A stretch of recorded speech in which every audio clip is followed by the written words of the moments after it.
fracasso escolar ou dificuldade de aprendizagem? O que o seu paciente, o seu cliente, o que o seu aprendente realmente tem? Qual é a dificuldade dele? Vai ser uma dificuldade na aprendizagem, um transtorno na aprendizagem, ou vai ser exatamente um fracasso escolar? Fica aqui comigo nesse vídeo se você quer saber o que é exatamente o fracasso escolar. Por que eu vou falar sobre isso? Qual é a importância de você, psicopedagogo, você neuropsicopedagogo, saber sobre o fracasso escolar? Fica comigo aqui nesse vídeo que eu vou te explicar.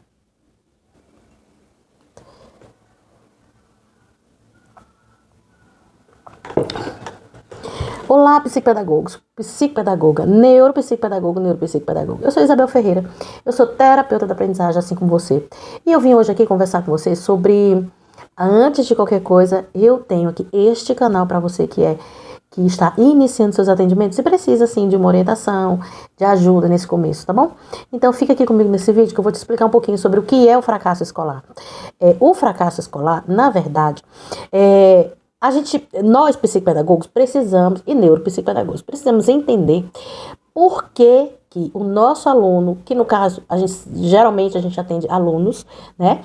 Então, geralmente a gente precisa atender os alunos porque a demanda maior vem da escola. A demanda maior dos nossos aprendentes vem do ambiente escolar, vem dos professores que solicitam essa avaliação, que solicitam esse acompanhamento de um profissional da área da educação e da saúde, no caso, o nosso trabalho, para acompanhar essas crianças que estão passando por dificuldade na escola. Principalmente, o que é que significa o fracasso escolar? O fracasso escolar significa que o aluno não consegue atingir os objetivos de aprendizagem esperados de forma repetitiva e persistente. Essa é uma definição básica, tá? E a diferença do fracasso escolar e da dificuldade de aprendizagem e o transtorno de aprendizagem.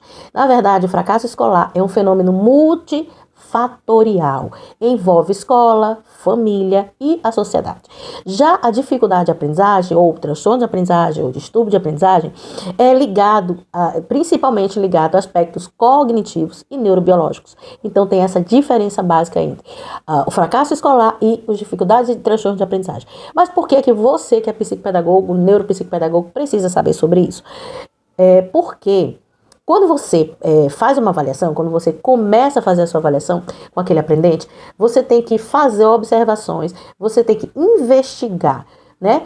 Qual o sentido, qual a causa daquela dificuldade. Se a queixa é falta de atenção, de concentração, de memória, a criança não presta muita atenção, ela começa a escrever, depois para de escrever, várias queixas que a escola traz para você.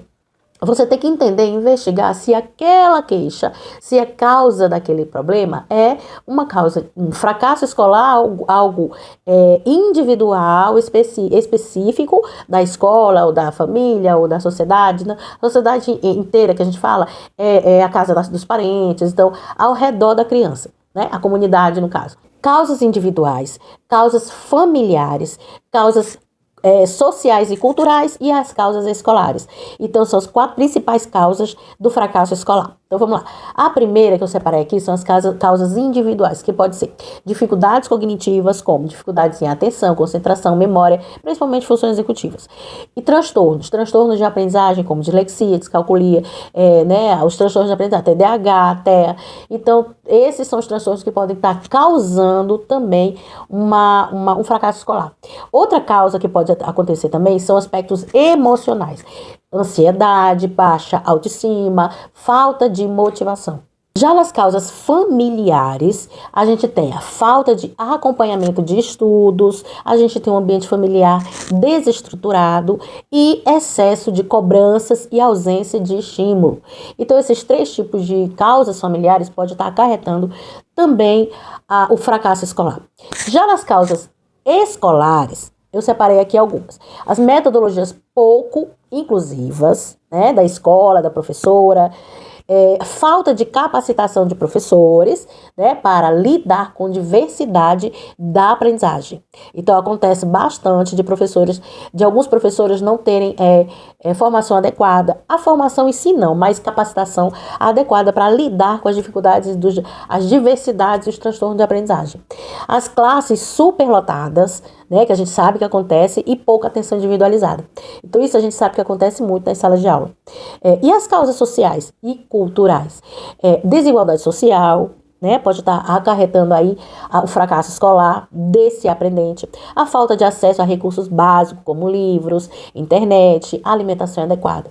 E expectativas sociais que pressionam ou desvalorizam a escolarização. Então, essas são as causas básicas para o fracasso escolar. E como a psicopedagogia, a neuropsicopedagogia pode intervir nesse processo?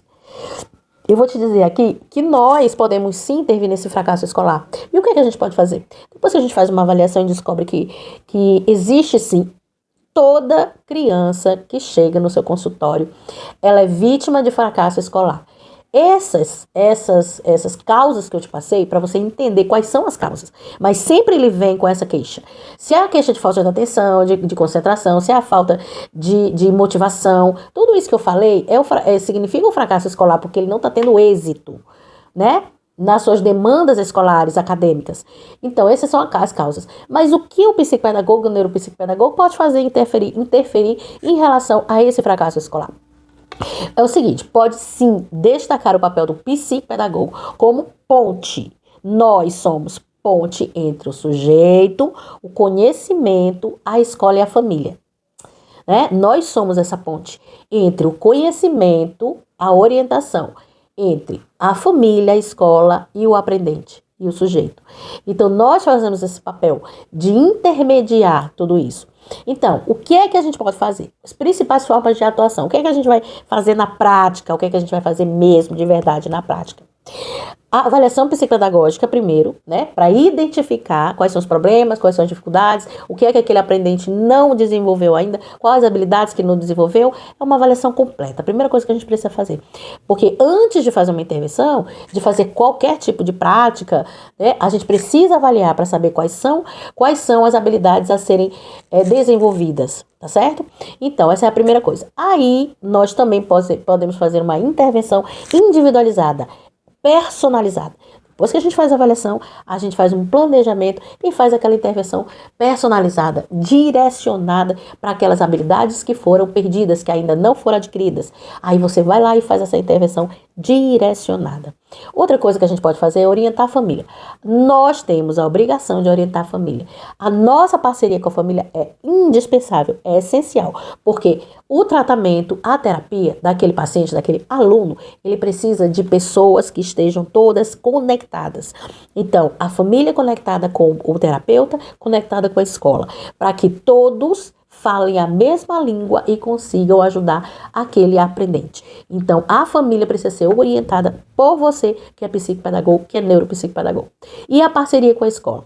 Essa parceria é essencial, porque você, depois que você terminar a sua avaliação, que você fizer seu plano de intervenção, você vai fazer um relatório para a escola, orientando para que aquele aluno tenha adaptações curriculares, tanto na sala de aula quanto no ambiente escolar, quanto nas atividades, quanto na orientação em geral, com os professores e possivelmente com um professor de apoio, dependendo do caso, dependendo da situação, dependendo do transtorno, dependendo da dificuldade, ele pode sim ter um orientador, ter um auxiliar na sala para lhe ajudar nas demandas da sala de aula. Algo que o psicopedagogo, o neuropsicopedagogo pode fazer também institucional, tá? Nesse caso é institucional. Prevenção. Qual é o trabalho do psicopedagogo institucional dentro da escola? É prevenção, prevenir o problema. Então, você pode trabalhar, você que é psicopedagogo e pretende ou está em sala de aula, em escola, a orientação é essa, é que você pode, dentro da sala de recurso, que a gente chama sala de AE, sala de recurso, sala de educação especial, você pode trabalhar também essas habilidades com todos os pacientes que estão lá com dificuldades. Então, você pode fazer oficinas, né, fazer mini curso, capacitação dos professores, várias coisas que você pode fazer. Eu vou fazer um vídeo sobre isso, sobre como o psicopedagogo pode atuar na escola. Se você quiser, presta atenção, se você quiser esse vídeo, coloca aqui nos comentários. Isabel, eu quero um vídeo sobre orientação, o que fazer na escola. Psicopedagogo, como atuar na escola. Coloque aí pra mim. Psicopedagogo, como atuar na escola. Faz isso aí. Se você quiser esse vídeo, eu vou fazer, tá? Mas tem que ser mais comentários. Não pode ser 1, 2, não. Que aí eu não vou me incentivar a fazer. Eu não vou ficar incentivada a fazer, não. Com 3, 4 comentários, não. Se tiver pelo menos uns 10 aí, eu vou fazer, tá? Esse vídeo. Pra orientar você que quer trabalhar em escola. O que fazer na escola, tá? O que você pode fazer na escola? Bom, então, o fracasso escolar, ele não é culpa, ele não é exclusivo do aluno, porque existe um ambiente, existem multifatores que podem estar acarretando essa falta de aprendizagem da criança, do adolescente, do aluno. Então a gente tem que entender, compreender que não é culpa só do aluno. Ah, o aluno fez isso, é só culpa dele. Não, existe um ambiente ao redor que pode estar provocando esse fracasso escolar. E você, como psicopedagogo, neuropsicopedagogo, tem que entender e orientar esse aluno de maneira profissional. Então é isso, eu espero que você tenha gostado do vídeo. Eu quis muito fazer esse vídeo sobre fracasso escolar, porque a gente tem que entender, porque é a nossa área de atuação, é a nossa expertise, é o que a gente está aqui para fazer. Então a gente precisa entender por que aquele aluno ele não está aprendendo. O fracasso escolar vem de algum lugar, vem de causas. A gente tem que saber quais são as causas para poder atuar em cima dessas causas. Tá certo? Então é isso, por hoje é só por esse vídeo, eu só espero que você tenha gostado.